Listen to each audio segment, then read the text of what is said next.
to This Week in the Gaming podcast. I'm your host, Kristen. Unfortunately, I'm running at 30 frames per second because I have to shoot on my laptop, and for some reason, my webcam will not let me use it on my laptop. It'll only let me use it on my desktop.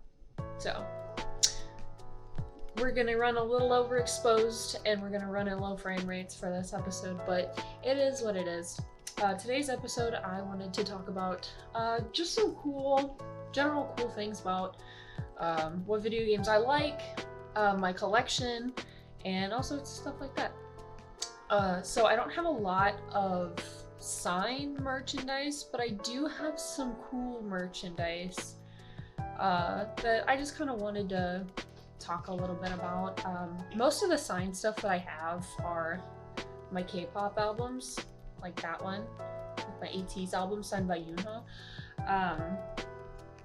Kitties. Oh my gosh, my cat wants to get up here with me. Duder, come here.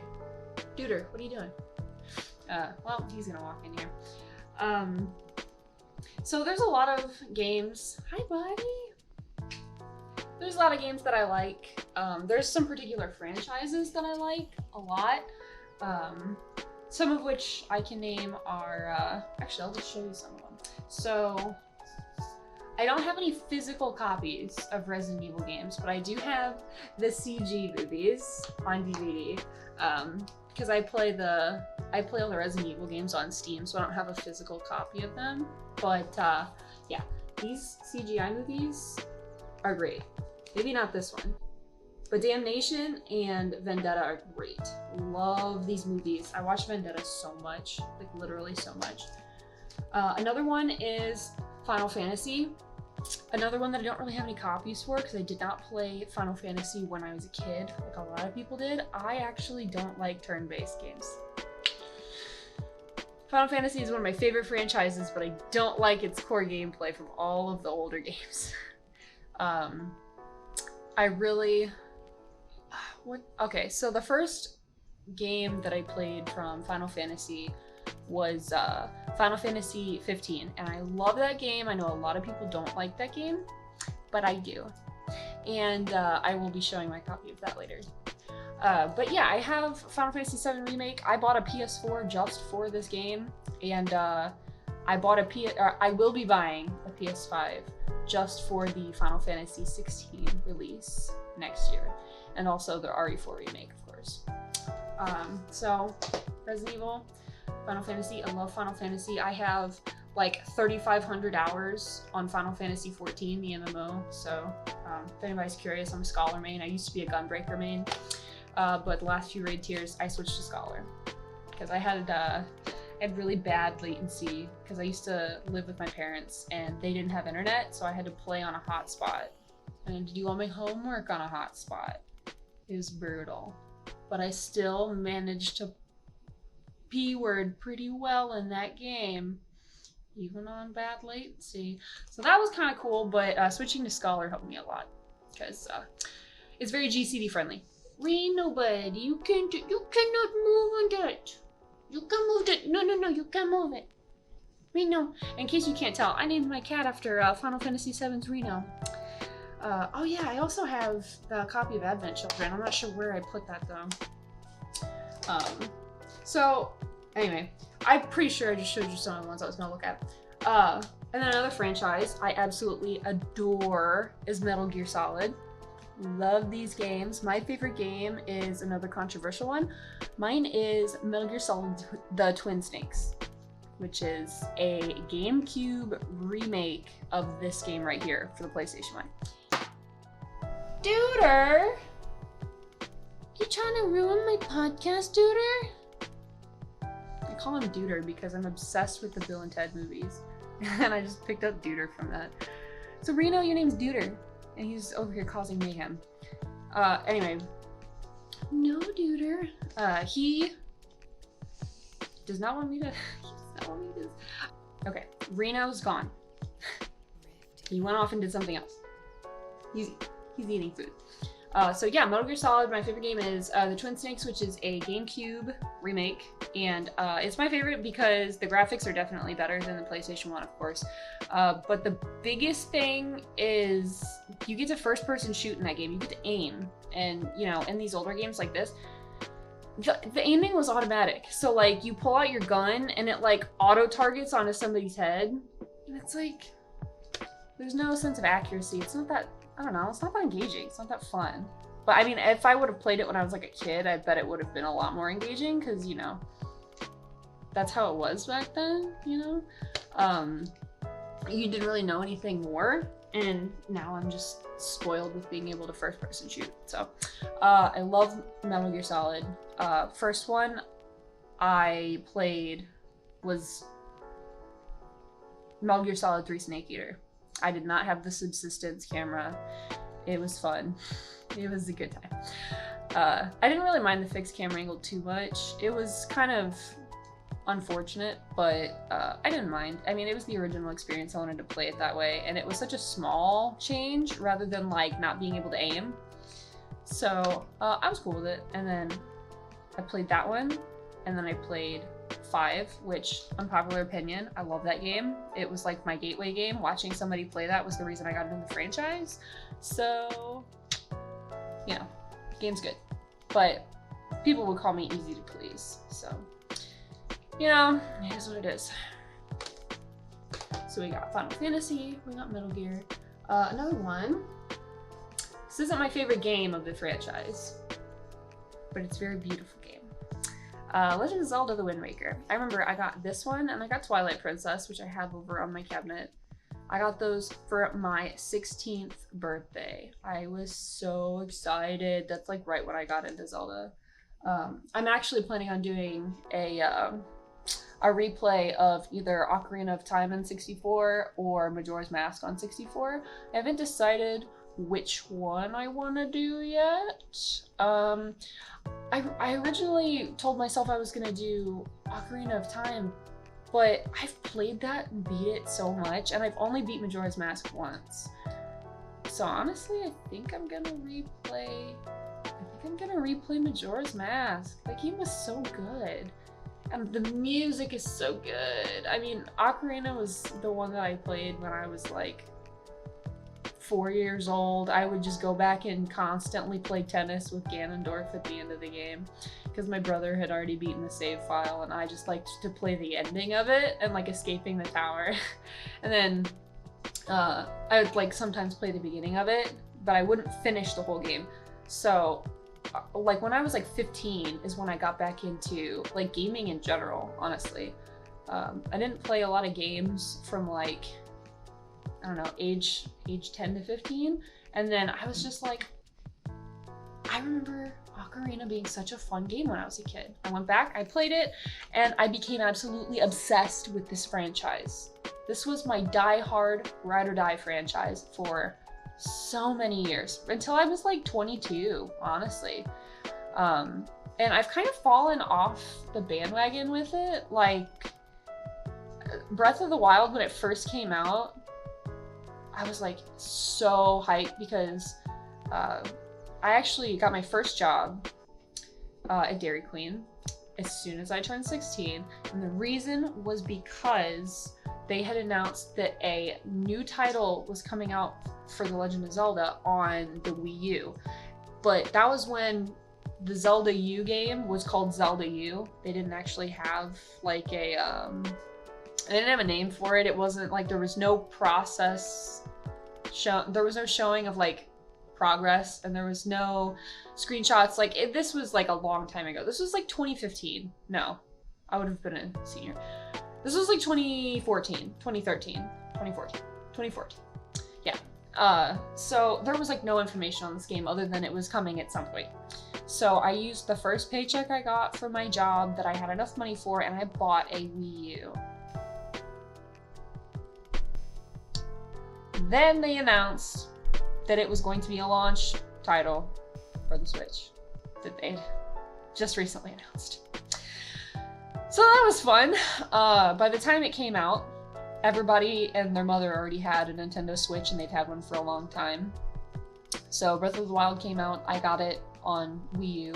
I I played it on Wii U. It had worse frames. You know, it was whatever. That's the only reason I really wanted a Switch was for that, so I didn't bother.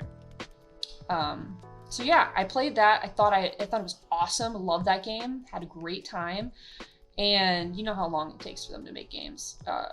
After I finished it, I kind of just like fell off the Zelda bandwagon, which is like really weird for me, honestly. Because, I don't know, they were just so fun and iconic and the puzzles were fun. But I think as I got older, the story wasn't raw enough. Like, I wanted a more serious, sad, heart-wrenching story, which you can definitely find in Final Fantasy. Favorite thing about Final Fantasy is it'll make you cry. I cried at the end of 15 and I already knew how it ended because I watched a playthrough of it first because I wasn't expecting to want to buy it. And I was like, what is Final Fantasy? I've never played one. So yeah, I think Legend of Zelda just doesn't have like a raw enough story for me. And I've started to find that supplemented through other games. Metal Gear Solid is definitely a lot more like tonally deep.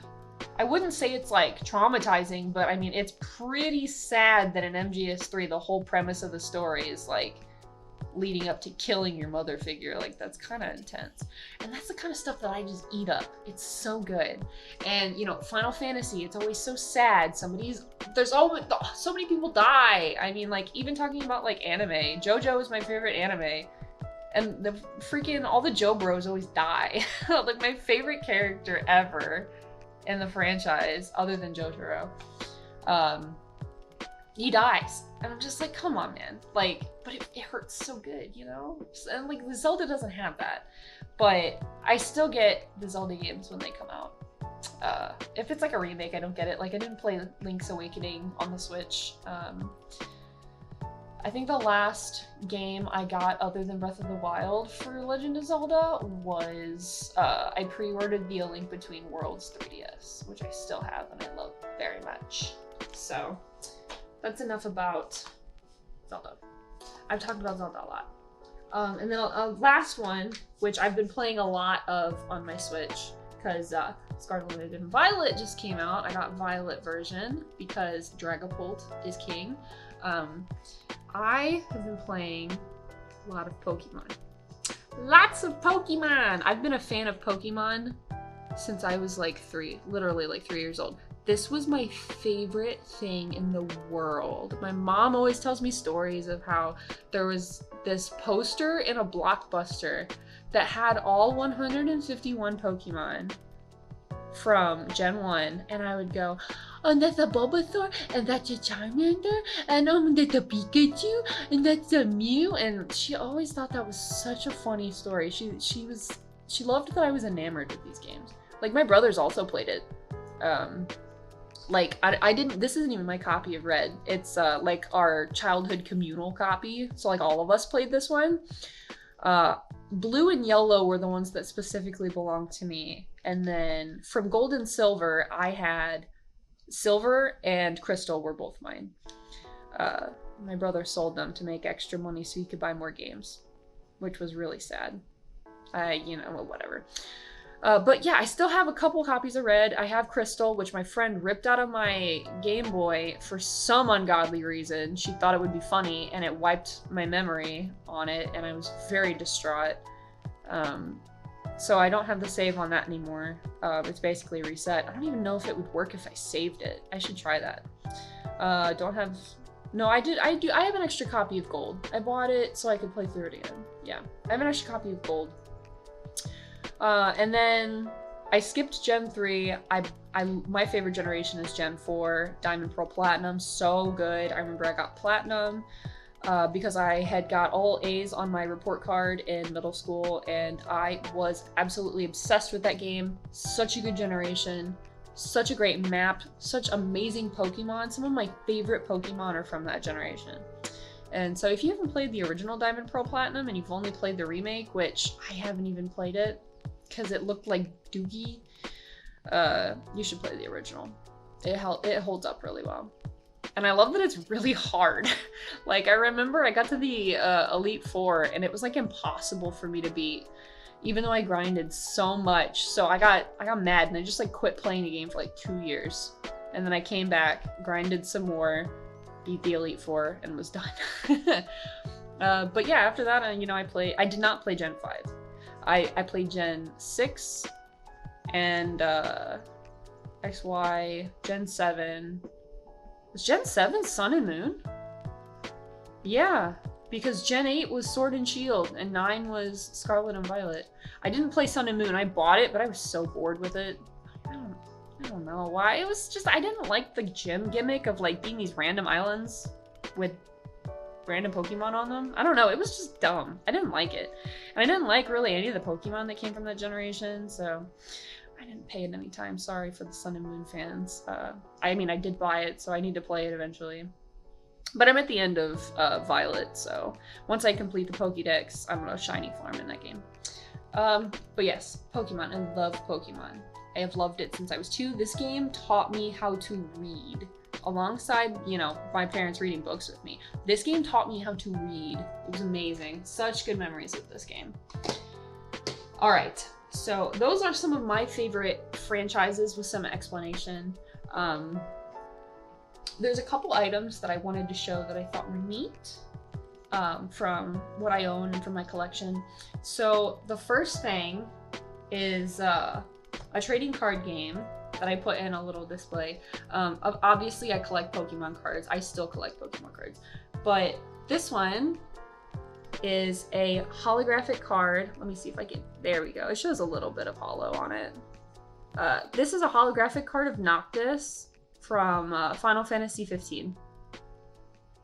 And I think it is so cool. My brother owns a card game storefront online. And sometimes he gets those for me. It's very nice of him. I don't know, the card game's just fun. Like, even though I don't really get to see my brother, like, he'll mail me stuff. It's really fun. Like, I'll just get a surprise package, and it's just got, like, Final Fantasy booster packs in it. It's like, this is so cool. So yeah, I got that Noctis, and since Noctis is one of my favorite Final Fantasy characters, him, Noctis, and Ignis together, I love them. From 14, I love Thancred, and let's see, from 7, I obviously love Cloud, and I love Squall too. I've been playing 8 on my Switch, and I love Squall. he's so moody. I like the moody voice, but yeah, I mean, I just think it's so cool that it has a TCG, and nobody around here plays it, which is unfortunate because I really wanted to build a deck and play it, but no card game shops around here host any tournaments for it or any like game nights for it. It's really disappointing. So I thought that was just really cool. I wanted to share that. Even like Final Fantasy fans don't know that there's a card game for it, which is a shame because there's so many cool cards. But other than that, I do have 2 really cool items. My cat is back. Come on, duder. I do have 2 really cool items that I wanted to discuss in this video. So, both of them are signed game copies from voice actors of the game. And the first one I'm gonna pull up.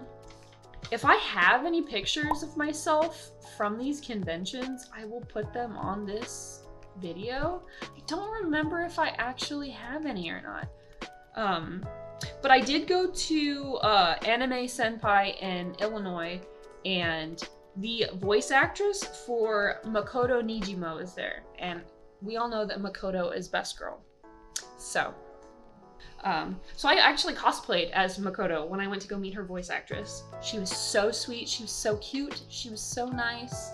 And at Anime St. Louis, I got an autograph from Ryuji's voice actor, who was also really cool.